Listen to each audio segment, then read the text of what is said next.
New Thought Media Network.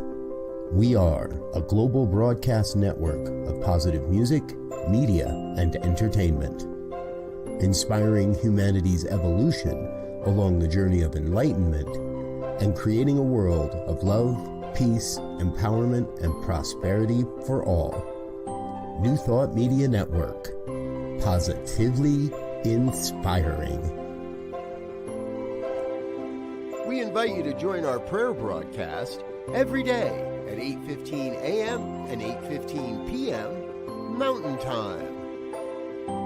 Send us your prayer requests or schedule a private prayer session by emailing prayer@ntmedia.org. And now, it's time to pray together. Hello, folks. Welcome to Evening Prayers for Saturday, June 8th, 2024. My name is Muro. I'm a licensed practitioner here on the New Thought Media Network, and I am delighted and honored, as always, to be able to spend this time with you in prayer. So, as you know, when we pray, we're praying affirmatively. We're not begging, we're not beseeching. We are realizing, we are recognizing, we are remembering, we are affirming, we are aligning, all with the truth of who and whose we are. This evening, I have this reading, and this is from Everyday Wisdom by Paul Farini. It's a little bit on the long side, but I think it's worth it. It says, when anger and hurt are carried around, there is an undercurrent of judgment and irritation that surfaces when new challenges arise. Forgiveness is not a doing as much as it is an undoing. It enables us to undo blame and guilt. It wipes the slate clean of resentment. It enables us to start fresh with each other so that we don't have to keep carrying the trauma of the past with us. It's a very powerful statement or series of statements. And it's a difficult one for many of us because there are indeed things that have happened in our life, things that have happened to us or to those that we love. And we do find it difficult to be able to forgive. We do find it difficult to avoid blame or guilt. And we do carry resentment. But what is the value of that? How does that enable us to align with the truth of who and whose we are? So let's take this into prayer. When you hear this, if you're comfortable doing so, it's safe for you to do so. I invite you to close your eyes or soften your gaze. Allow yourself to be fully present to this moment and take a breath.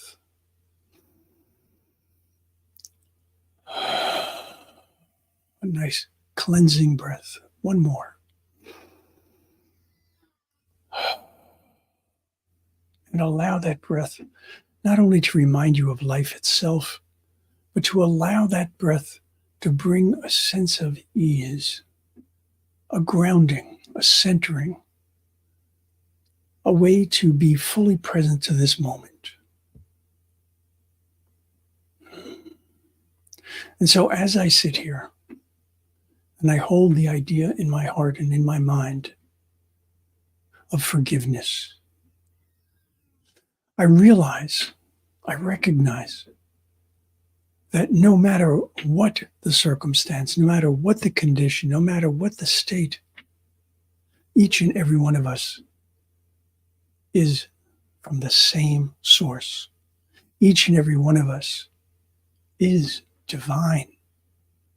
Each and every one of us was created in that same love, that same sense of compassion, wisdom, all of that we cherish. And yet, there are times, most certainly, when those things go by the wayside. It's not because they are not present. They are always present within us. but sometimes we become blind to them. Sometimes we close the door, not that the door is closed to us. And when that happens, we are so far off the path that things that should never have happened do happen. Things that have been said that should never have been said are said. And so we have a choice. Do we demonize those who do these things? Or do we accept the fact that these are still, despite their actions, these are still the beloved of the beloved? As difficult as that might seem to be, the reality of it is, each and every person is deserving of love. Each and every person is deserving of that same compassion. And so I bring into my heart, I bring into my mind and my spirit a sense of love, a sense of compassion, a desire to understand. And so, while I do not condone the things that were done, the actions that were taken, I do not demonize the person, whether that person is someone else or myself, because I certainly have my shortcomings. I certainly have made my errors in life. I certainly have hurt people in my life. But carrying around guilt and shame, or spreading guilt and shame to others, provides no benefit to them or to us. It is a disavowing of our truth. And so I endeavor always to maintain my integrity. I endeavor always to be able to hold as closely as I can to that truth, to the love with which I was created, the love which courses through me and then out into the world. So I make that choice. I choose to love rather than judge. Do I do it perfectly? No, certainly not. But I endeavor. I work towards it. I always am working to progress. I am always working to align myself more clearly, more closely with the truth of who and whose I am. And so, to give offense or to take offense is a matter of judgment. I am not saying condone. I am not saying accept. I am not saying to diminish any of the wrongs that might exist. But I am saying that forgiveness is about not allowing those things to poison your heart, to poison your mind, to poison your very life. There is an antidote to that poison. The antidote is love. The antidote is compassion. The antidote is a desire to understand.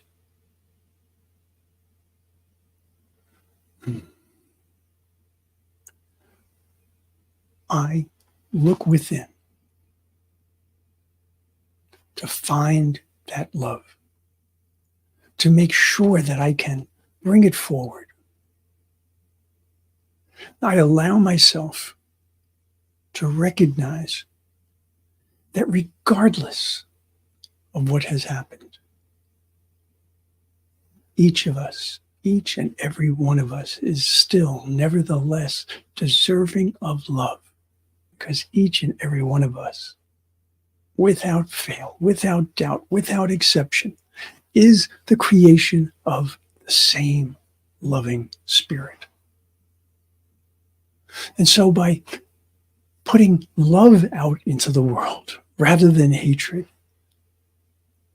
by forgiving and not allowing the transgression, whatever it might be, to rule my life, to limit me, to restrict me, to cause me to take so much energy and expend it in a way that does no one any good.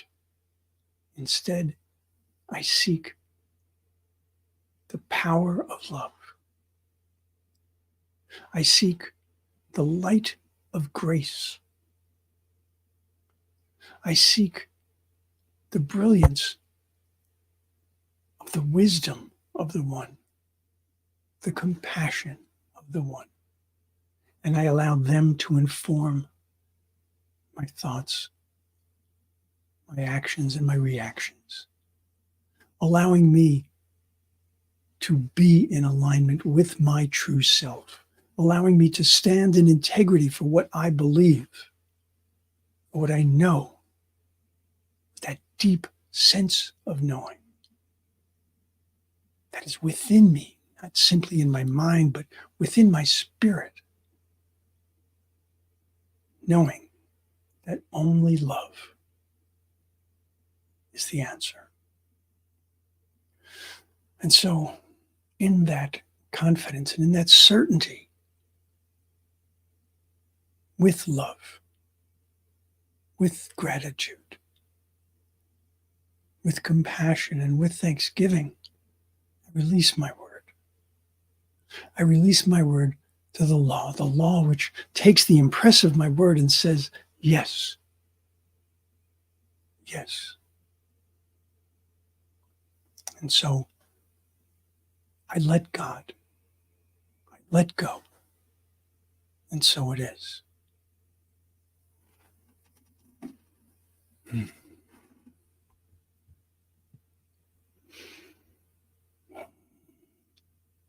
Folks, if there's anything that's in your heart or on your mind that's causing you stress, that's causing you to be limited in your ability to live your life fully, don't walk around with that. Allow us to help you. You can put something into the chat if you'd like me to pray on your behalf, or you can send a prayer request to prayer@ntmedia.org. And we would be delighted, absolutely delighted to hold the high watch on your behalf. We are affirming our connection to the one. We are affirming who and whose we are. What a blessing that is.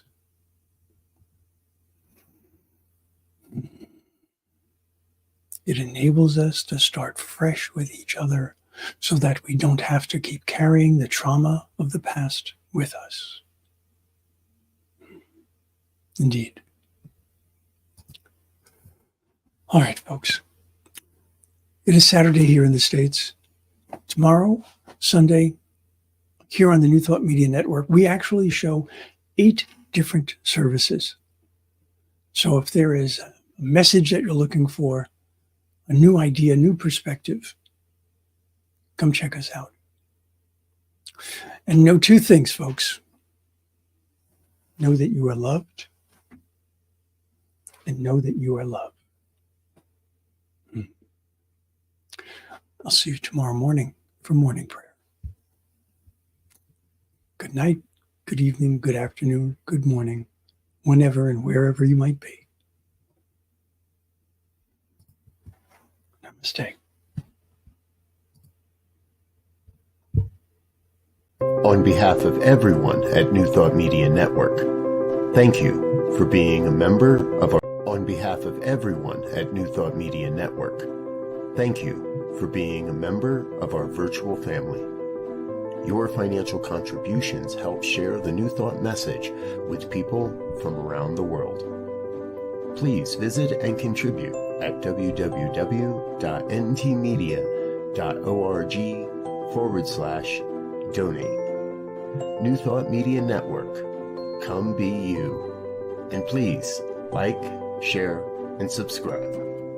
Until next time, peace and blessings.